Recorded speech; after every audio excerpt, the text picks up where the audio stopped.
up arise in the canyon. That's where I long to be with my three good companions. Just my rifle, pony and me.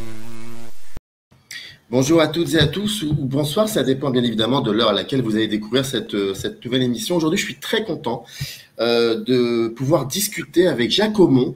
Avant de commencer l'entretien, bien évidemment, bonjour Jacques Aumont, comment allez-vous? Très bien, merci, je suis chez moi tranquillement et je vous parle, tout va bien. Voilà, vous êtes chez vous et vous êtes aussi chez vous, chez Microciné. Je pense que ça correspond un peu peut-être à ce que vous attendez du cinéma, enfin depuis des décennies dans lesquelles vous avez travaillé la pensée dans le cinéma. Et aujourd'hui, on va parler d'un livre assez incroyable et important qui, en plus de cela, le sous-titre du livre pourrait être, sans prétention aucune de ma part, le sous-titre de Microciné. Alors, le titre, c'est Doublure du visible et le sous-titre, c'est Voir et ne pas voir en cinéma. Donc, je montre bien évidemment la couverture. C'est édité chez les presses universitaires de Septentrion. Je l'ai aussi. Voilà, chant contre chant. Voilà, chant contre chant. Et puis surtout, je tiens à remercier Chloé Gaillard pour l'aide apportée à la conception de la mise en place de cette interview. Donc, ce livre, le lien, vous pouvez le trouver dans le descriptif de la vidéo, donc de cette vidéo. Comme ça vous renverra directement à la page pour vous procurer ce livre. Doublure au pluriel du visible, voir et ne pas voir en cinéma. C'est un sous-titre, moi, qui m'intéresse beaucoup, qui est pour un peu, je pense que c'est un peu le fondement de notre rapport à l'image. Mais avant de commencer à parler du livre, de tout cela, je me permets une question qui n'a strictement rien à voir avec... Enfin, si, qui a à voir avec le livre, parce que ça parle de cinéma. C'est une question que je pose très, très souvent à mes invités afin de comprendre un peu d'où ils viennent cinématographiquement parlant. J'aurais pu vous envoyer un mail dans lequel vous dire, voilà, je vais vous envoyer cette question, mais je voulais la spontanéité, c'est-à-dire soit, non, je ne sais pas, ou soit, oui, ok, pas de souci, on va pouvoir en parler. En fait, l'image que je pose souvent à mes invités, c'est, est-ce que vous auriez, vous, une image qui serait marquante, qui, à mon avis, date de l'enfance et qui aurait un lien aujourd'hui avec votre rapport au cinéma, votre rapport à l'image. Donc, ça peut être un tableau, ça peut être un extrait de film, une image marquante. J'en ai beaucoup, comme tout le monde, évidemment. Les images marquantes de l'enfance, c'est pas ça qui manque. Je vais vous en citer deux, d'un genre très, très différent. Il y en a une qui je devais avoir à peu près 10 ou 12 ans. J'étais en excursion dans le massif du Mont Blanc avec mes parents et on était au pied d'un glacier. On était partis pour pique-niquer, c'était une très belle journée et on aperçoit tout à coup au loin un tas un peu rose. On pensait que c'était un petit cochon qui était là, puis avachi par terre, donc semblant mort. Et en s'approchant, mon papa a vu que c'était un cadavre qui était... Alors la police est arrivée, la gendarmerie plutôt, et on a appris que c'était une alpiniste qui avait disparu et qui était recherchée. Elle était tombée dans le glacier et avait été apportée par le glacier. Alors moi, je l'ai vue de très très loin. On m'a pas laissé m'approcher parce qu'elle avait perdu tous ses vêtements. C'était un peu indécent. Mais j'ai encore l'image. J'ai encore l'image et c'est très... Voilà, alors je l'ai retrouvée dans quelques films parfois, de façon un peu abstraite, par exemple dans le film pour la télévision de Hitchcock, dans sa série Alfred Hitchcock Presents.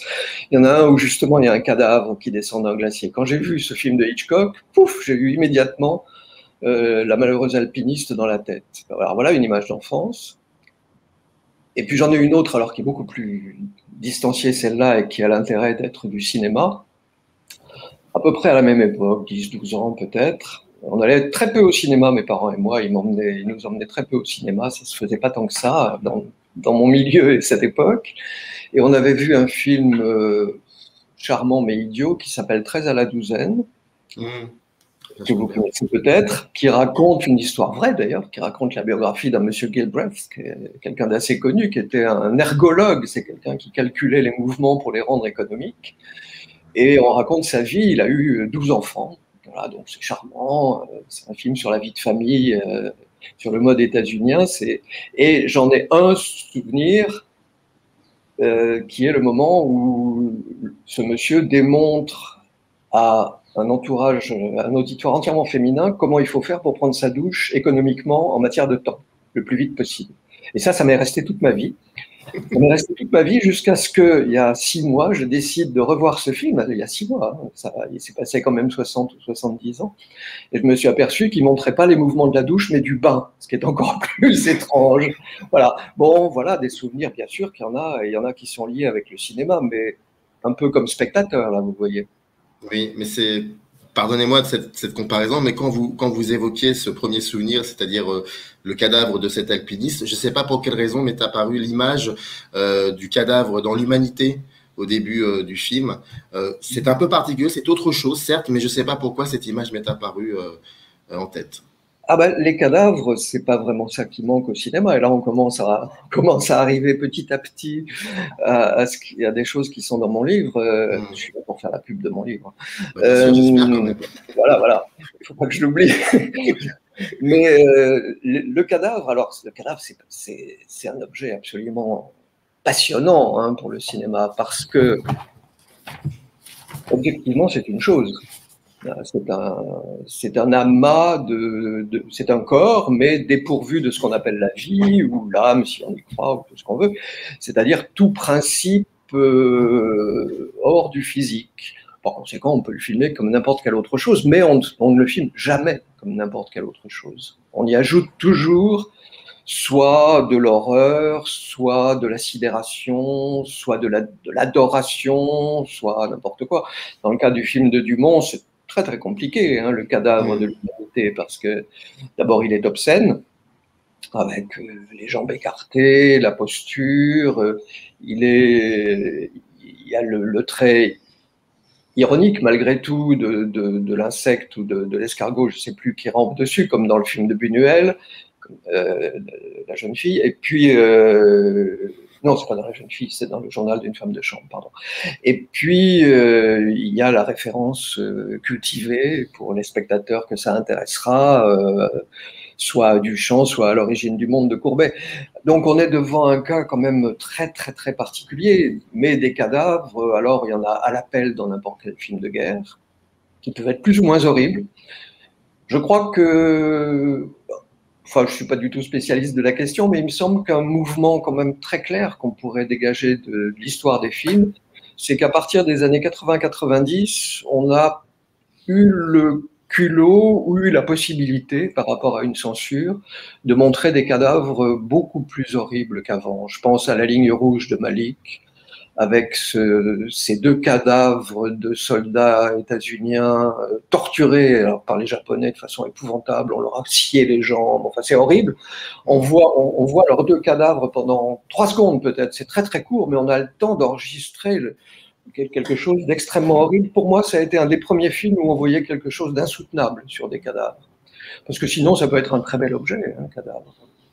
Le cadavre apaisé de Inger à la fin de Hordette. Bon, alors la régie, ce qui aide beaucoup, mais etc.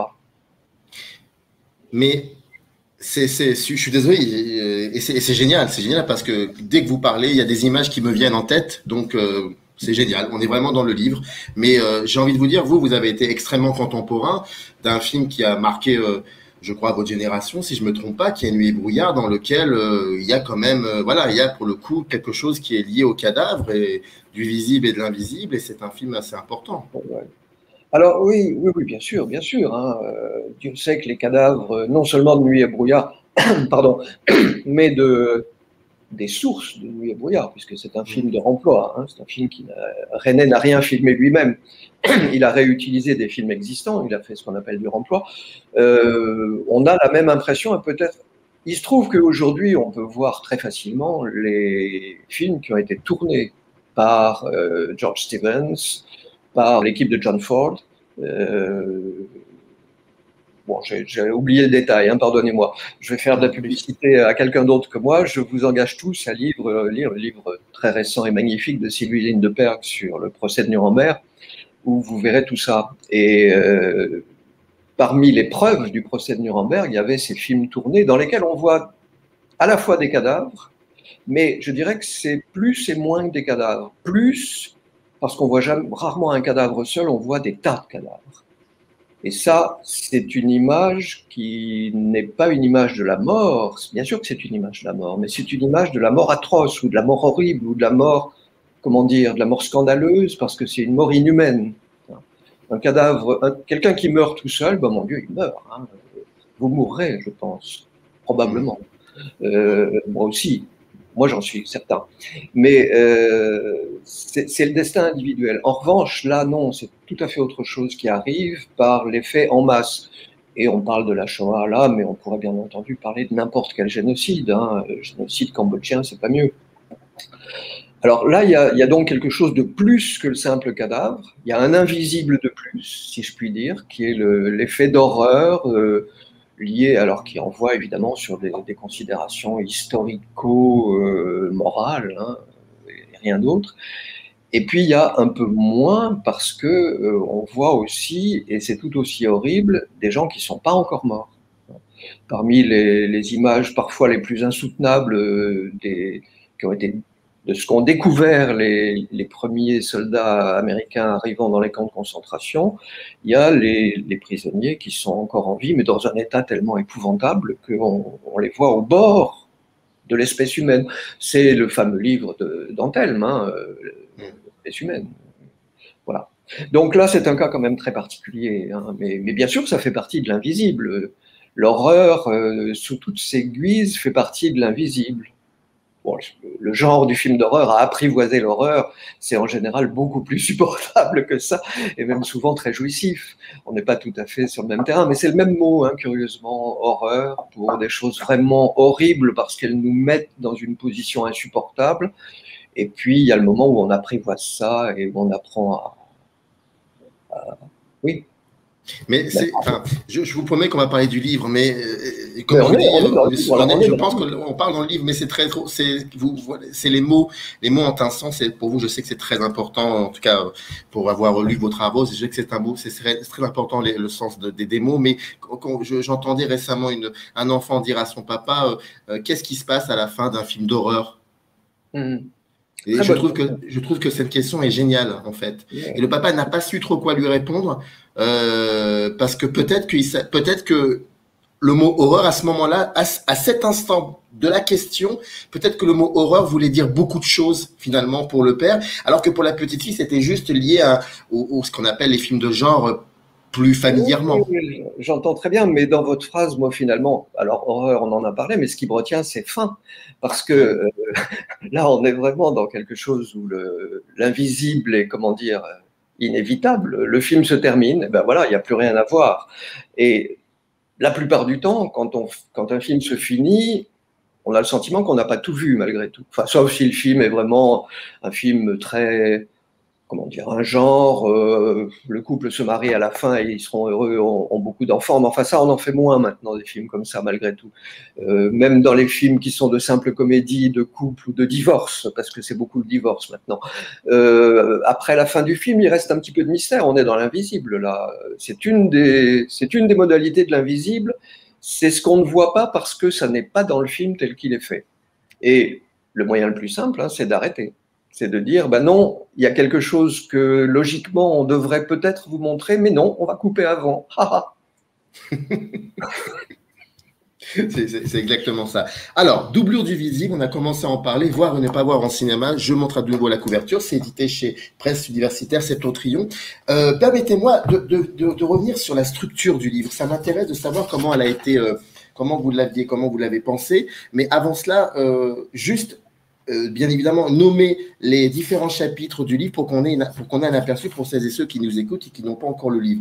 Donc déjà il y a un avertissement qui est très important et on va revenir là-dessus, mais surtout ensuite vous avez l'invisible physique, mise en scène de l'absence, troisième chapitre, mise en scène de la disparition, quatrième chapitre, douteuse perception au pluriel, cinquième chapitre, ce qu'il est interdit de voir. D'ailleurs déjà on en a un peu parlé de ça, ce qui serait à même d'être interdit de voir, mais moi je vous poserai des questions sur ce qu'il est interdit peut-être de comment faire voir, la manière, des esprits pour le chapitre suivant, et le dernier chapitre c'est les scénarios de l'invisible.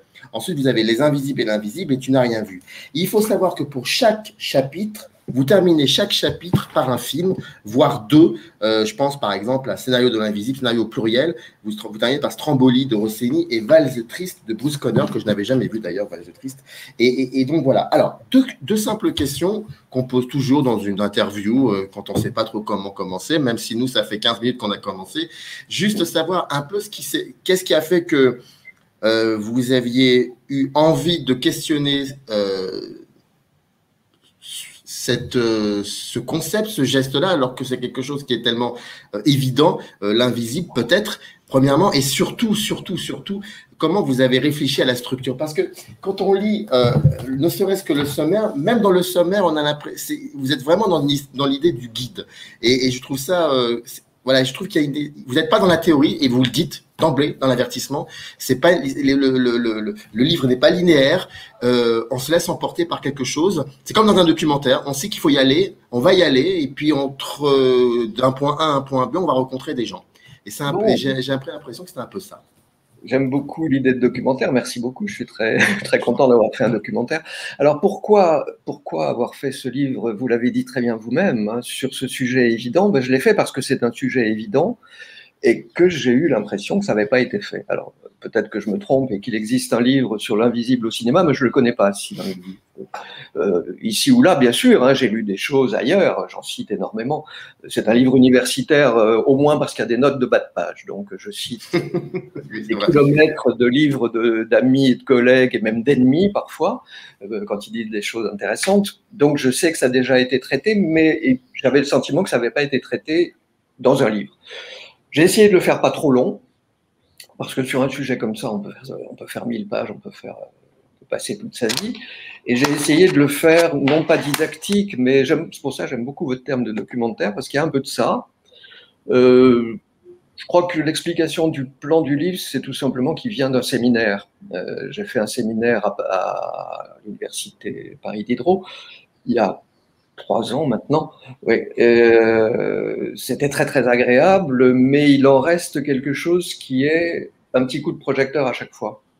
Mais je trouvais que ça marchait pas trop mal, à condition de l'assumer et de le dire. Alors j'ai essayé de faire comme ça.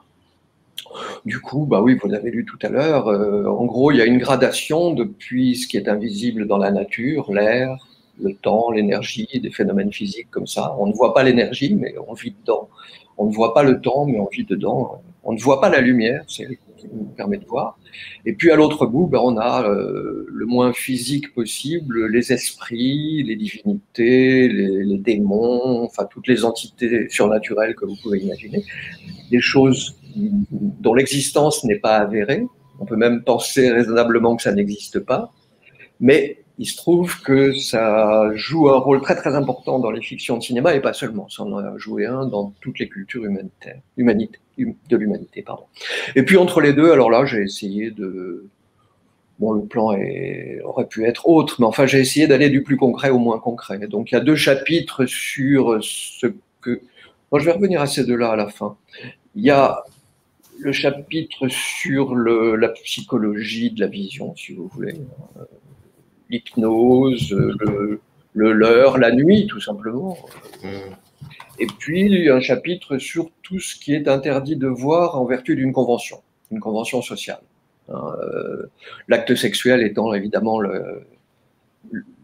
l'exemple auquel on pense en premier, mais on a parlé de la mort tout à l'heure. À mon avis, les deux vont sont tout à fait au même niveau, hein, en matière d'interdit de vision. Jusqu'à très très récemment, on ne voyait pas d'actes sexuels non simulés au cinéma. Je crois qu'un des premiers exemples dans le cinéma pour les salles, c'est le film de Catherine Breillat, Romance, qui est dès la fin des années 90, dans lequel elle avait engagé un acteur de porno pour faire ce qu'il fallait. Mais en revanche, j'ai l'impression qu'il n'y a toujours pas de film dans lequel on voit quelqu'un passer de vie à trépas sous nos yeux, que ça reste très très fort comme impossibilité de voir. Bon, pour des raisons qu'on peut comprendre, hein, bien entendu, mais il y a quand même, d'un point de vue sociologique, je ne suis pas du tout sociologue, je le précise, mais d'un point de vue social, disons, il y a quelque chose de remarquable là. Voilà, donc les esprits, le leurre, l'interdit social, le monde physique, et puis entre les deux, disons, les deux chapitres dans lesquels j'explore un peu plus précisément les pouvoirs du cinéma lui-même, qui peut cacher les choses, qui peut, comme on le disait tout à l'heure, arrêter un film avant que quelque chose ait été vu.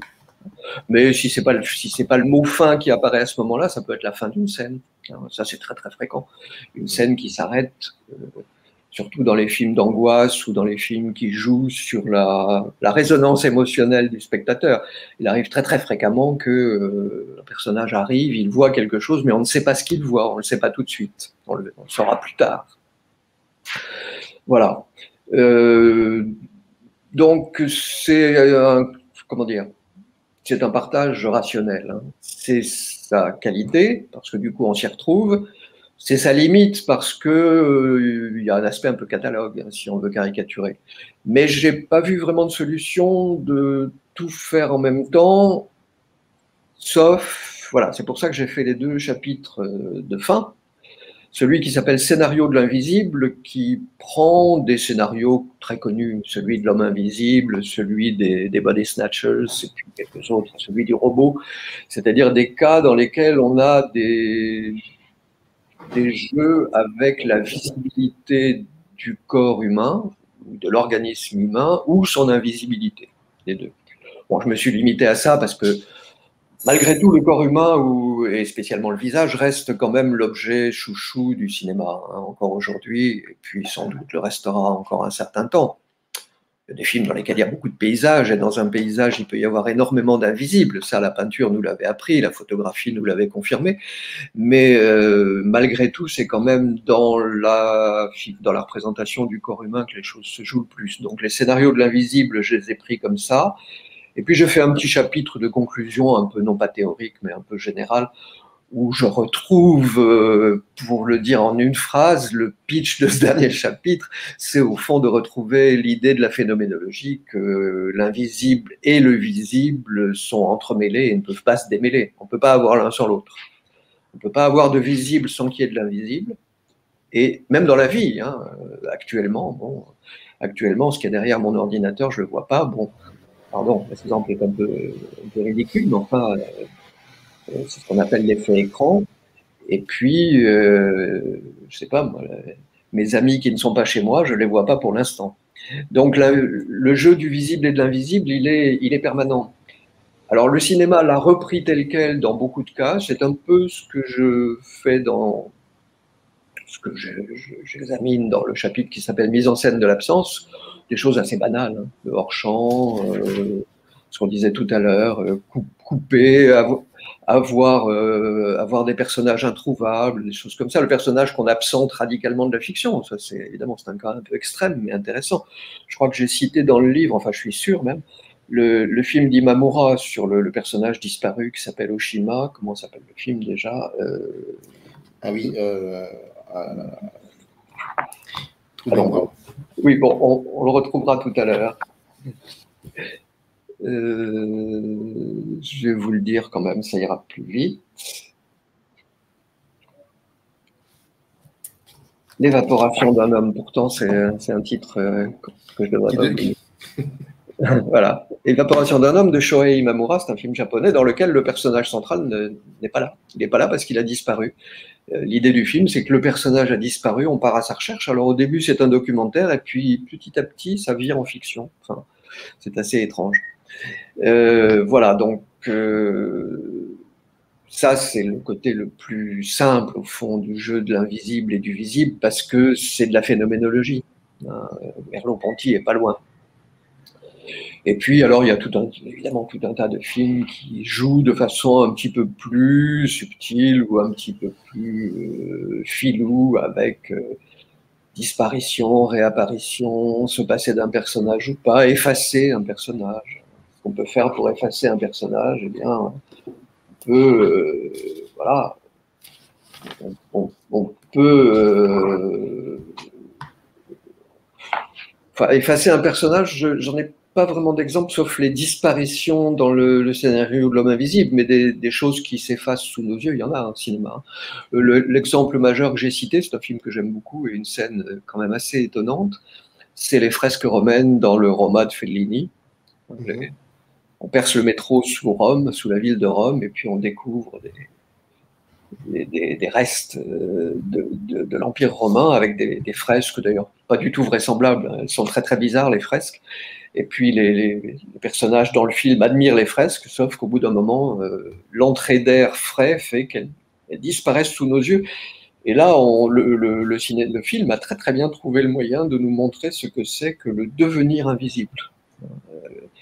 Du coup, on a une bouffée de temps qui nous est communiquée par le devenir invisible. C'est un très très beau moyen pour faire sentir le passage du temps que d'invisibiliser quelque chose, parce que c'est très très frappant.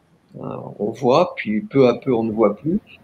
On ne peut pas ne pas sentir quelque chose comme le passage du temps, qui est une chose très difficile à sentir en général.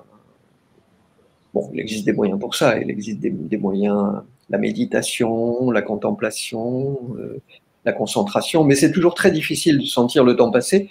Le cinéma, lui, peut nous y aider de façon superficielle, en faisant durer une scène très très longtemps, j'en ai parlé aussi.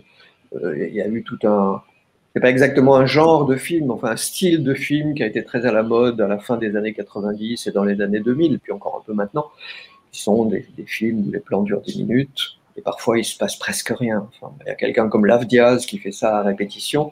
Un plan de Lav Diaz, c'est 10 minutes, et souvent on voit simplement un personnage qui a fait 300 mètres avec sa charrette à bœuf. Bon, ça aide considérablement à comprendre et à sentir dans son corps, même si on est accroché au film, si on ne dort pas pendant ce temps-là. C'est la fameuse, pardon de vous avoir interrompu, c'est la fameuse séquence de la pomme de terre. Je n'ai même pas besoin de citer le film. La pomme de terre, tout le monde, les cinéphiles surtout, la pomme de terre, bon voilà, c'est Bellatar, c'est la pomme de terre, c'est la fameuse séquence, quoi. Donc, voilà, ouais. Voilà, donc sur le plan, bah, mon Dieu, j'ai plus rien de plus à dire, mais j'en revendique le côté un peu comment dire, pouf, pouf, pouf, pouf. Eh ben, dans ces pouf, pouf, pouf, pouf, comme vous dites très bien, vous avez dit pas mal de choses sur lesquelles il faut que je rebondisse. C'est important. Déjà, l'effacement.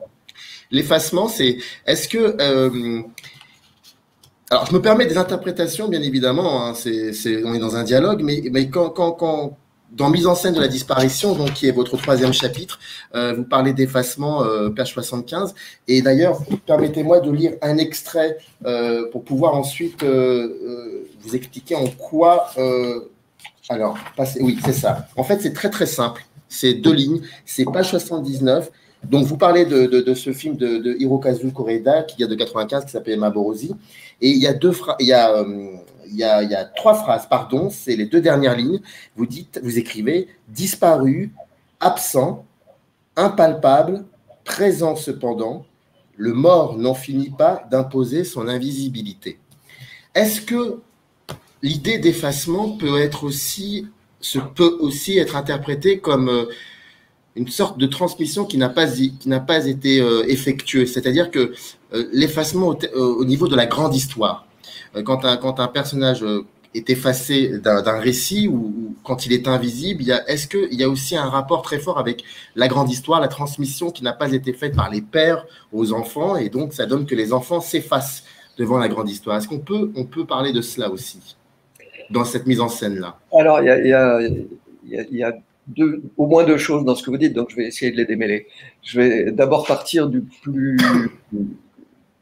simple, qui est parce que je ne suis pas sûr que tout le monde ait vu Maborosi de Koreeda, c'est un de ses premiers films, et peut-être même, je me demande si ce n'est pas son tout premier film, ou le 2e. En tout cas, c'est très tôt dans sa carrière. L'histoire est celle d'un couple. Ce sont de gens qui se sont mariés, alors ils se connaissaient depuis l'enfance, donc c'est un couple extrêmement fusionnel. Ils ont un enfant, et un jour, le type est un peu farfelu. Enfin, il est très, très, très sympathique, hein, mais il prend la vie avec beaucoup de légèreté. Et un jour, il part au travail et il ne revient pas.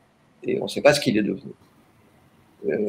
Et on finit par apprendre, mais beaucoup plus tard dans le film, qu'en fait, il a eu un accident parce qu'il était avec sa bicyclette sur la voie de chemin de fer et qu'il a été écrasé par un train.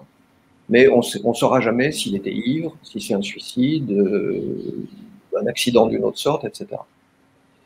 Évidemment, désespoir de sa femme, c'était un couple parfait.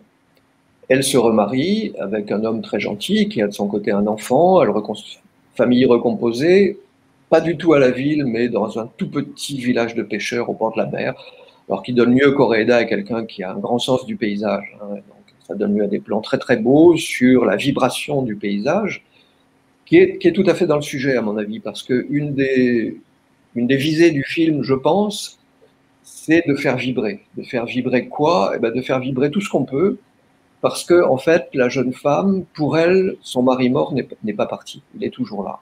Il y a une espèce de survivance, complètement folle, bien entendu, parce qu'il est mort, hein. On ne peut plus mort, mais elle vit, non pas dans son souvenir, mais dans sa présence, même pas imaginaire, elle ne se fait pas des images de lui, dans sa présence presque sensorielle, enfin dans une présence inexplicable, totalement fantastique, bien sûr. Alors, un des propos du film, je pense, en tout cas c'est comme ça que je le reçois moi, c'est de créer une équivalence entre la vibration du paysage, un peu de toutes les façons qu'on peut, et puis la vibration des micro-aventures qui arrivent à cette famille recomposée où il ne se passe pas grand-chose, et de ce thème du personnage disparu une fois pour toutes, mais dont on ne sait plus, dont on ne sait pas où il est, parce qu'il n'est pas nulle part. Il est quelque part, et il est tellement quelque part qu'il infuse tout le film. C'est un cas assez... Moi, j'aime beaucoup ce film pour cette sensation. Alors, c'est mon interprétation. Hein. Quelqu'un qui verrait le film pourrait ne pas être sensible du tout à ça. Penser que c'est juste un cas d'hystérie féminine. Peut-être qu'un critique d'orientation freudienne il y a 40 ans aurait vu ce film en disant « Oh, c'est très simple, je diagnostique, hystérie aggravée. » Bon, bien sûr. Moi, il venait très très bien dans mes idées sur l'invisible, donc je l'ai pris dans ce sens-là. Mais là, pour le coup, je vois vraiment une histoire individuelle. Ce dont vous parlez sur comment dire, ça serait pas lié au film. Hein, la correspondance entre l'histoire individuelle et l'histoire de la société, je le ressens tout à fait dans le film dont on parlait précédemment, en japonais aussi, le film de d'Imamura. Et le héros qui s'appelle Oshima. Parce que là, ce héros qui disparaît, alors c'est très intéressant comme comparaison. Si les auditeurs ont envie de faire la comparaison et regardent les deux films l'un après l'autre, ils seront au Japon, certes à 30 ans de distance, ce qui change tout. Mais Imamura, c'est encore le Japon d'après-guerre. Mais on sent très très bien effectivement que la disparition de ce type, elle tient peut-être à des décisions personnelles, peut-être que lui aussi était ivre et peut-être que lui aussi est passé sous un train, mais à coup sûr, dans le Japon de 1960, disparaître, c'est quelque chose qui a à voir avec la bombe. Ça ne peut pas ne pas avoir quelque chose à voir avec la bombe. On y pense forcément, alors qu'elle n'est absolument jamais mentionnée, sauf erreur de ma part, dans le dialogue, dans les images, dans rien, mais elle est là, elle hante. De même que dans le contexte européen, la Shoah peut hanter les films sans que jamais il en soit question, ou que, etc., etc. Hein.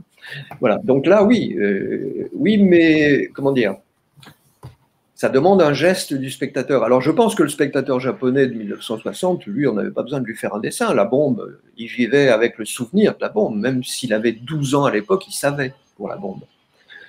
On voit ça très très bien dans le film de Kurosawa. Kurosawa le grand, hein, Akira, pas Kurosawa le petit, Kiyoshi. Dans Rêve. Enfin, je dis ça. Non, c'est pas dans Rêve, pardon, c'est dans, comment s'appelle le film sur la bombe, Flûte, je vais encore oublier son titre, j'oublie toujours le titre. Lumière d'août. Lumière d'août? Non, Lumière. Rhapsodie en août. Rhapsodie en août, merci, excusez-moi. Je vous en prie. Qui est un film sur la bombe, hein, avec une imagerie très kurosawienne, expressive, etc. Mais il raconte très très bien comment, pour les gens de l'après-guerre, c'était, voilà, on vivait avec la bombe, pas avec le souvenir de la bombe, avec la bombe, invisible, totalement, inexistante, une sorte de grand machin comme ça, spirituel, hein, une chose spirituelle si on veut. J'aurais pu mettre ça dans le chapitre des esprits. L'esprit de la bombe, je l'ai peut-être mis d'ailleurs. Je ne me rappelle plus. Oui, Fantôme de l'histoire, peut-être qu'il y est à ce moment-là. Je suis désolé, je n'ai pas lu mon livre pour l'occasion, mais du coup, je me... Bon. Hop. Ah oui, non, c'est... Bon, j'ai mis Shoah, évidemment. Et puis... Ah oui, non, c'est les Juifs qui sont là. C'est Shoah et c'est le film de Visconti, Vagestel et Del Rosa. très très bon exemple d'un film qui a été fait en 64 ou 5, à une époque où on parlait très peu des camps de concentration. Je me rappelle très bien, j'avais 20 ans dans ces années-là. J'ai mis beaucoup plus de temps que ça à apprendre ce qui s'était passé. Enfin, le film de Lanzmann a joué le déclencheur, il n'y a pas de doute. Visconti fait un travail absolument extraordinaire par rapport à ça, parce qu'il il fait intervenir, un peu comme la bombe dans le film japonais, il fait intervenir la déportation. C'est dans les dialogues, on en parle bien entendu, mais les personnages vivent tout autre chose. Ils vivent une histoire d'inceste, ça n'a rien à voir. Mais c'est là. C'est là. Et ça, comme invisible, c'est quelque chose, hein, en effet. Voilà, bon, c'est un peu, je suis désolé, j'ai un peu dérivé par rapport à non, du tout, du tout. Mais c'est moi qui m'excuse, c'est moi qui suis désolé parce que j'aurais dû préciser que ma question, enfin cette question-là en tout cas, n'était pas forcément liée au film de Koreeda. C'était vraiment plus un ensemble. Donc c'est moi qui m'en excuse, mais c'était. Et en plus de cela, l'effacement me fait rappeler, le terme effacement, quand je lisais ce chapitre-là, me rappelait un livre écrit par un auteur algérien qui s'appelle Samir Toumi, et le titre du livre s'appelait L'effacement, et ça racontait tout simplement l'histoire d'un jeune homme qui était en train de s'effacer, mais réellement, et en fait, il allait voir son thérapeute qui lui expliquait que cette maladie était surtout présente chez tous les enfants de soldats du FLN. D'accord, oui, donc, c'est bon. Il l'a vraiment fait directement. Non, c'est une belle idée, hein, c'est une très belle idée, du même ordre que celle dont on parle là, bien sûr. Exactement. Alors, il y a pas mal. Alors, malheureusement, on ne pourra pas tout dire du livre, non, on va pas mais c'est ce qui est dommage. Mais je voudrais juste deux, trois éléments qui. Alors oui, pour ce qu'il est interdit de voir. Là, effectivement, c'est plus un choix. C'est un choix, donc c'est subjectif, ma manière de. Il y a quelques éléments que j'aimerais discuter avec vous sur ce qu'il est interdit de voir. C'est le 5e chapitre. Alors, en fait, on a évoqué tous les chapitres plus ou moins depuis 35 minutes, mais il y a quelque chose sur laquelle j'aimerais bien revenir sur ce qu'il est interdit de voir. Certes, il est interdit de voir. C'est ce qui est interdit de voir. Donc, vous dites bien, il y a le sexe et puis il y a aussi la mort. On a beaucoup parlé de cela. Mais il y a aussi autre chose. Il y a mettre en scène cette situation-là. Et donc, c'est pas à vous que je vais énumérer des articles comme montage interdit, tout ça, pas à vous, mais est-ce que vous voyez très bien où je veux en venir? C'est que il y a dans l'invisibilité des choses, est-ce qu'il y a aussi l'idée de la manière de mettre en scène, la manière de mettre ce visible, est-ce que c'est cela aussi qui pourrait être interdit? Je suis pas sûr de comprendre. Pardon, c'est moi. Alors, en gros, par exemple, le fameux travelling de Capot. Voilà, c'est ça en fait. C'est ça. C'est l'idée de comment mettre en scène. Parlons du travelling de Capot, c'est une très bonne idée. Je rappelle pour les auditeurs et spectateurs qui ne seraient pas au courant ou qui auraient oublié. Travelling de Capot est un capot, d'abord, dans le vocabulaire des camps de concentration, c'est un surveillant, c'est un garde-chiourme. En général, parfois c'est un détenu, donc il est d'autant plus salaud, d'autant plus vache, et il tape d'autant plus fort et plus brutalement. Le capot, c'est vraiment un personnage horrible. Capot ce mot a donné son titre à un film. Alors, j'ai plus le nom de l'auteur en tête. Pontecorvolo. Oui, Giulio Pontecorvolo. Voilà. Merci. Et c'est un film donc fin des années 50, je pense, ou début des années 60, enfin peu importe, vous chercherez la date là où on trouve tout. Le film s'appelle Capot, il se passe, comme son titre le suggère, dans un camp de concentration, et à un moment, il y a une prisonnière qui cherche à s'évader et qui saute ou à se suicider, je ne sais plus très bien, et qui saute sur les barbelés et qui meurt sur les barbelés.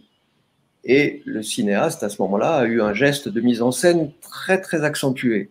Il fait un travelling. Il fait un travelling avant, il part d'assez loin, des travelling pas tellement, enfin d'assez loin, et il se rapproche pour voir le cadavre, enfin pour voir la femme sauter et son cadavre, et il termine par une contre-plongée avec, si je me rappelle bien, je ne sais plus si c'est dans ce sens-là ou dans l'autre sens, mais enfin il y a une composition graphique en oblique, et assez marquée, qui, à mon avis, vient de souvenirs du cinéma muet soviétique, hein, quelque chose comme ça. C'est probablement qu'il avait vu ça dans son école de cinéma, Pontecorvo, ou qu'il avait vu. Voilà. Il a voulu faire quelque chose d'un peu esthète, disons.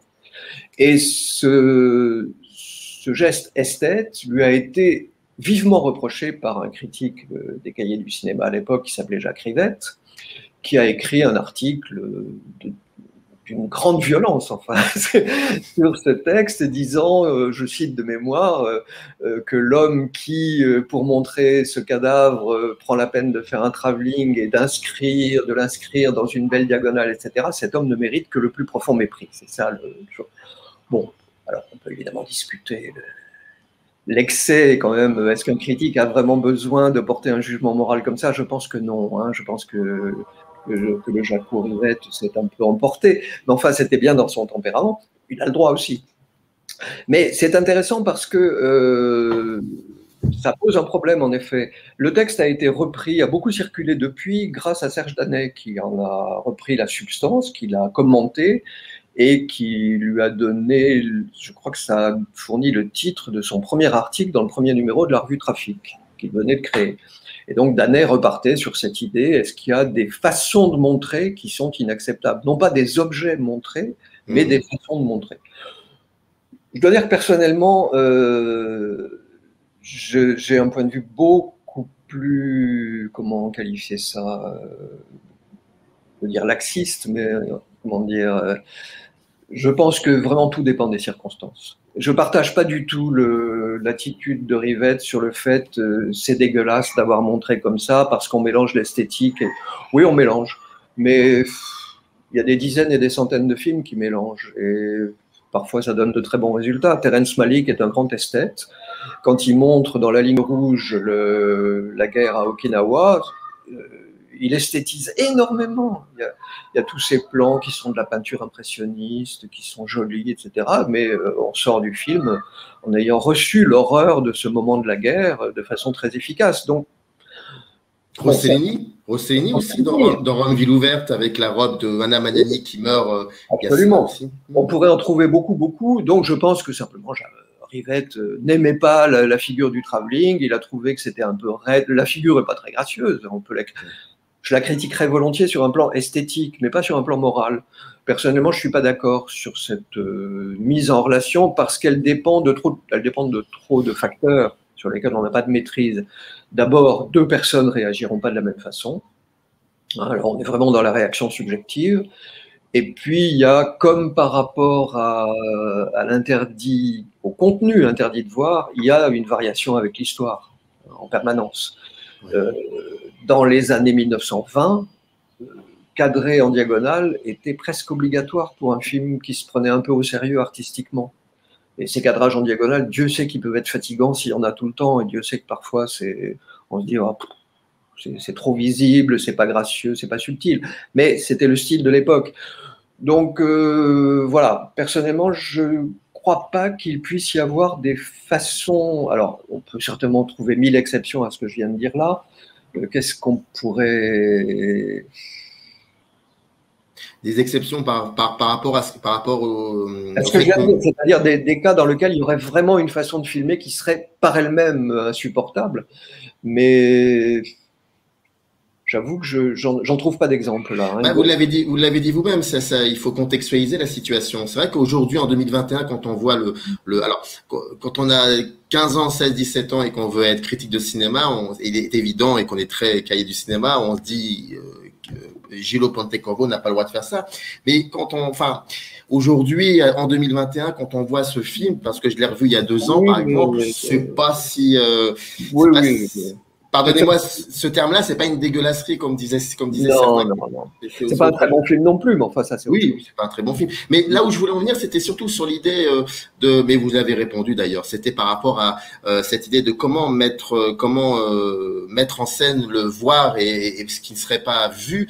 Mais vous avez répondu par l'idée de contextualisation et ce qui pourrait. Qui est une idée extrêmement plate, hein, mais qu'il faut rappeler tout le temps maintenant parce que vous parliez des jeunes gens de 15 ans ou 20 ans. Moi, je n'enseigne plus là, mais j'ai encore beaucoup de collègues qui enseignent et qui me disent tous la même chose. Il y a des choses qu'on ne peut plus montrer en cours maintenant parce que, évidemment, elles sont extrêmement éloignées parfois de nos façons de sentir aujourd'hui, sur les rapports hommes-femmes, sur la question du colonialisme, des questions brûlantes du moment, hein, qui sont réellement des questions brûlantes et importantes, on ne va pas dire le contraire, mais il faut bien voir que quelqu'un qui faisait en 1950 prenons un film de Gabin, évidemment qu'il aura que le personnage joué par Gabin aura avec les femmes dans la fiction où il joue des rapports qui semblent absolument ahurissants vus d'aujourd'hui, et peut-être scandaleux. Bon, c'est comme ça. Il faut simplement accepter qu'en 1950, les gens vivaient autrement, que c'était pas mieux, bien entendu, que c'était pas forcément totalement plus mal non plus, que ça avait ses raisons d'être. Voilà, bon, enfin ça c'est un autre... C'est vrai que... rien à voir avec l'invisible. Mais oui, c'est vrai, pardon, effectivement. C'est vrai que je vois rarement aujourd'hui dans le cinéma français des acteurs donner des claques à des actrices. C'est très, très rare. C'est même pratiquement impossible. Écoutez, on peut s'en réjouir. Hein. On peut s'en réjouir aussi. C'est vrai que oui, c'est vrai que c'est autre chose. Mais bon, là, on fait une digression qui aussi peut être extrêmement intéressante, comme toutes les digressions qui ont émaillé cette mais la morale, elle est dans l'invisible. Hein. C'est ça. La morale est dans l'invisible. Exactement. Je suis vraiment désolé parce que j'ai l'impression de ne pas avoir tout dit. Et ça m'embête beaucoup. Écoutez, au moins une dernière question, parce que je sais que... Voilà. Et une dernière question, c'est dans le dernier réel chapitre qui Tu n'as rien vu, la bombe. C'est quelque chose qui, pour moi, est très important parce que ça me parle beaucoup dans l'idée même de ce que peut m'apporter, moi, le cinéma. Là, je parle vraiment de manière très subjective et je me le permets. C'est page 196. Oui. Encore une fois de plus, c'est quelques lignes, hein, c'est pas, mais c'est important. Pour moi, c'est fondamental. Vous écrivez 3 invisibles, celui de la mémoire et de l'histoire, celui de la légende et de l'allégorie, celui de la technique. Et 2 discours contradictoires. Tu n'as rien vu à Hiroshima. J'ai vu tout. J'ai tout vu, pardon, tout. Donc ça renvoie au film. C'est le dialogue de René cité. Voilà, exactement. Moi, ça me marque beaucoup et ça sera la dernière question. Alors, je rappelle, avant qu'on parle de ce que je viens de dire, que Doublure du Visi, voir et ne pas voir en cinéma, Septentrion, c'est édité et vous pouvez retrouver le lien dans cette page de YouTube pour vous procurer le livre. Donc, oui, ces 3 phrases-là, pour moi, sont exactement ce que le cinéma aurait pu peut-être me promettre à moi, petit, grand, moyen cinéphile, à savoir ce que c'est que le monde finalement, et que le cinéma, ça peut être aussi des traces, et c'est ça en gros. Mais en gros, il l'a fait quand même.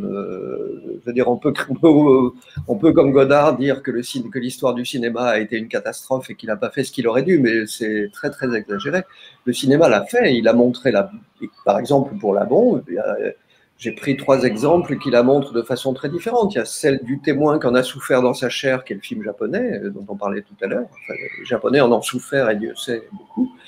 Il y a celle de l'occidental qui vient au Japon pour entendre parler de cette douleur, le film de René. Et puis, il y a le film de l'États-Unien Bruce Conner, qui est un États-Unien critique par rapport à son pays et qui ne peut rien faire que montrer l'explosion de la bombe en nous laissant imaginer tout le reste. Je trouve que c'est 3 façons de faire du cinéma qui couvrent assez bien l'histoire des films. Par rapport à la bombe, je ne sais pas si vous aviez vu la 3e saison de Twin Peaks, avec cet épisode concernant la bombe atomique. Non, je l'ai pas vu.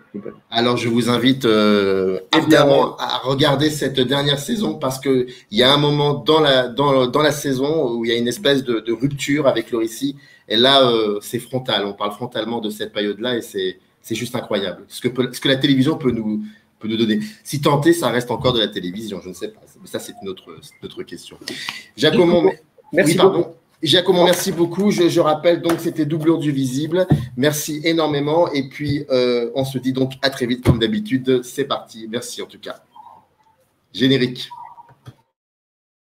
Up arrive in the canyon, that's where I long to be, with my 3 good companions, just my rifle,